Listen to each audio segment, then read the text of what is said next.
Hello friends, welcome to my YouTube channel AV Academy. दोस्तों, मैं हूं श्वेता और आप सभी का स्वागत है मेरे यूट्यूब चैनल एवी एकेडमी के साथ। दोस्तों, आज का क्लास हमारा हिस्ट्री का होगा और हिस्ट्री के अंतर्गत आज हम लोग वैदिक काल को जानेंगे।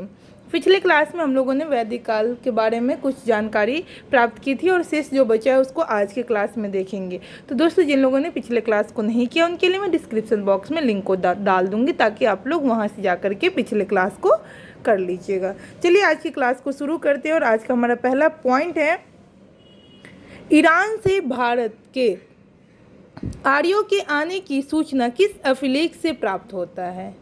यानी कि ईरान से जो भारत आए आर्यों की सूचना किस अभिलेख के द्वारा प्राप्त की जाती है। तो अभिलेख का नाम है बोगज कोई अभिलेख।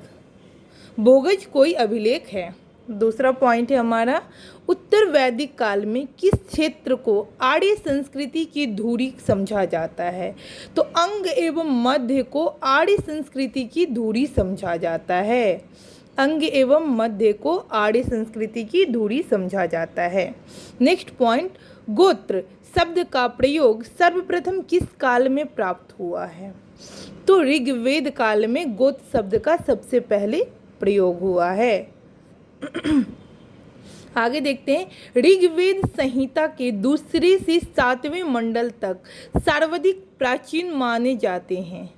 इन्हें गोत्र मंडल के नाम से भी जाना जाता है। क्या कह रहा है, इसको मैं रिपीट कर देती हूँ। ऋग्वेद संहिता में दूसरे से 7वें मंडल तक सर्वाधिक प्राचीन माने जाते हैं। यानी कि दूसरा से 7वां मंडल जो सबसे अधिक प्राचीन माना जाता है, इन्हें गोत्र मंडल के नाम से भी जाना जाता है। आगे देखते हैं हम लोग, ऋग्वेद काल में जनता का विश्वास किसमें था। तो ऋग्वेद काल में जनता का जो विश्वास था बलि एवं कर्मकांड में था। प्रसिद्ध दशराज युद्ध किस नदी के तट पर लड़ा गया। तो पुरुषनी रावी नदी के तट पे। दोस्तों, इंपॉर्टेंट पॉइंट से ध्यान रखिएगा इसको। प्रीवियस ईयर में ऐसा क्वेश्चन मैं देखी हूँ सेट में पूछे हुए, तो इस पॉइंट को ध्यान रखिएगा। प्रसिद्ध दशराज युद्ध किस नदी के तट पर लड़ा गया। तो पुरुषनी रावी नदी के तट पे। या तो ऑप्शन में पुरुषनी नदी दे दे या फिर रावी नदी दे दे, तो ध्यान रखिएगा इसको। चलिए आगे देखते हैं, दशराज युद्ध का वर्णन ऋग्वेद के 7वें मंडल में मिलता है। दशराज युद्ध का वर्णन कहाँ मिलता है। तो ऋग्वेद के 7वें मंडल में मिलता है। नेक्स्ट पॉइंट है हमारा, आर्यों की जीविकोपार्जन का मुख्य स्रोत क्या था। तो पशुपालन एवं कृषि जो आर्यों के जीविकोपार्जन का मुख्य स्रोत था। आर्यों के जीविकोपार्जन का मुख्य स्रोत पशुपालन और कृषि। ऋग्वेद में उल्लेखित यव शब्द किस कृषि उत्पादन के लिए प्रयुक्त किया गया। तो जौ के लिए।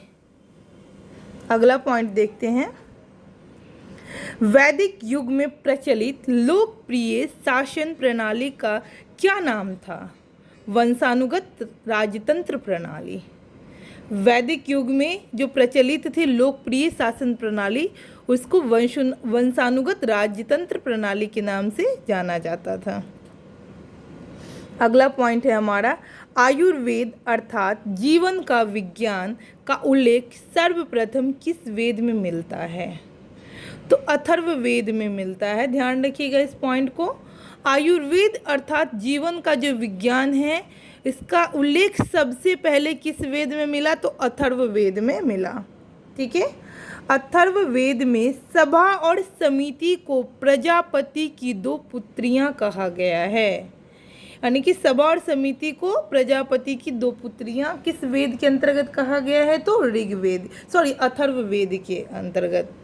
इसको मैं रिपीट कर देती हूँ, अथर्ववेद में सभा और समिति को प्रजापति की 2 पुत्रियां कहा गया है। अथर्ववेद।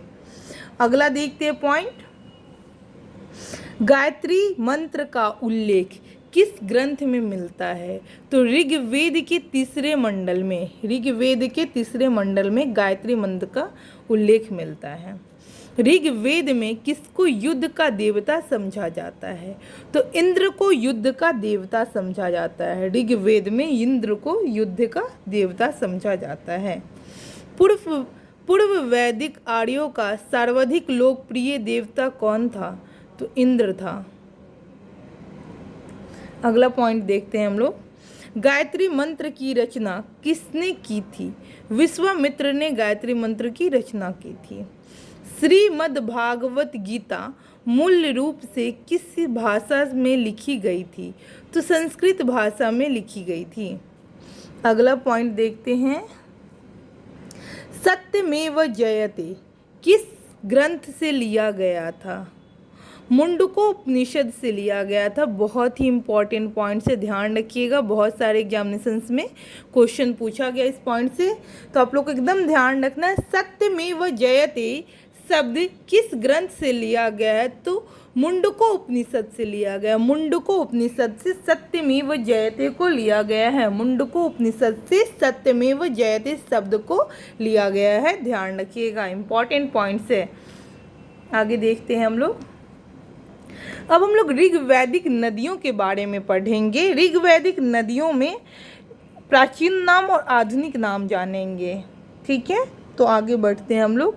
एक कॉलम हमारा प्राचीन नाम का है और दूसरा आधुनिक नाम, ठीक है? तो विस्ता नदी जो है जो प्राचीन नाम है, और इसका आधुनिक नाम जो है तो झेलम है, झेलम। विपाशा का आधुनिक नाम व्यास।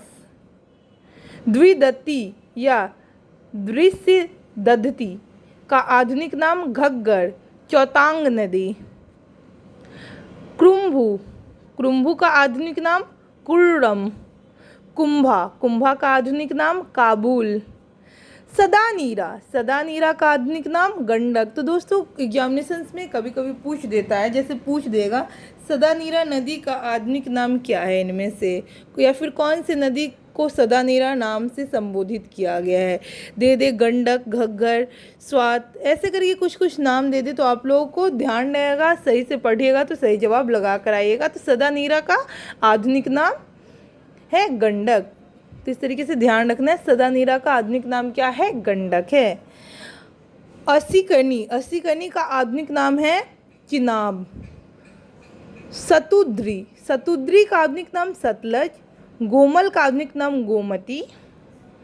सिंधु का आधुनिक नाम सिंध। सरस्वती का आधुनिक नाम घग्गर।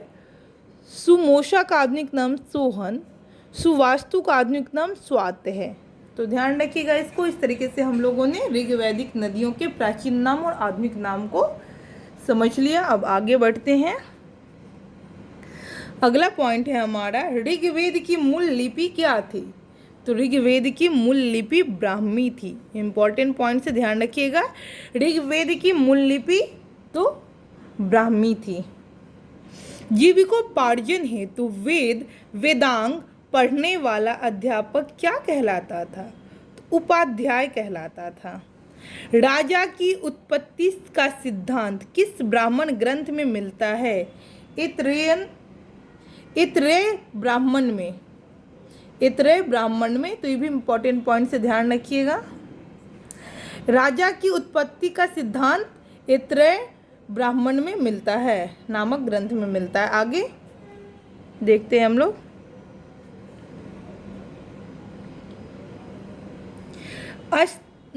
सुलभ सूत्र किस विषय से संबंधित है? ज्यामिति से। अगला पॉइंट देखते हैं। अष्टोमासद्गमय वाक्यांश कहाँ से मिला है? तो बृहदारण्यक उपनिषद से। इंपॉर्टेंट पॉइंट से दोस्तों ध्यान रखिएगा, क्वेश्चन बनता है यहाँ से भी।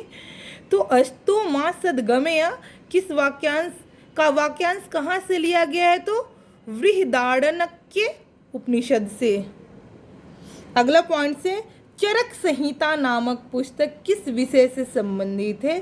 तो चिकित्सा से संबंधित है। ये भी पॉइंट इंपॉर्टेंट है। चरक संहिता नामक पुस्तक चिकित्सा से संबंधित है।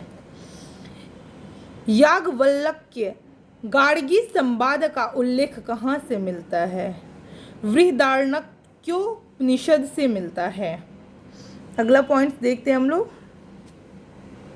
वैदिक काल में सब लंबे समय तक अविवाहित रहने वाली कन्या को क्या कहा जाता है?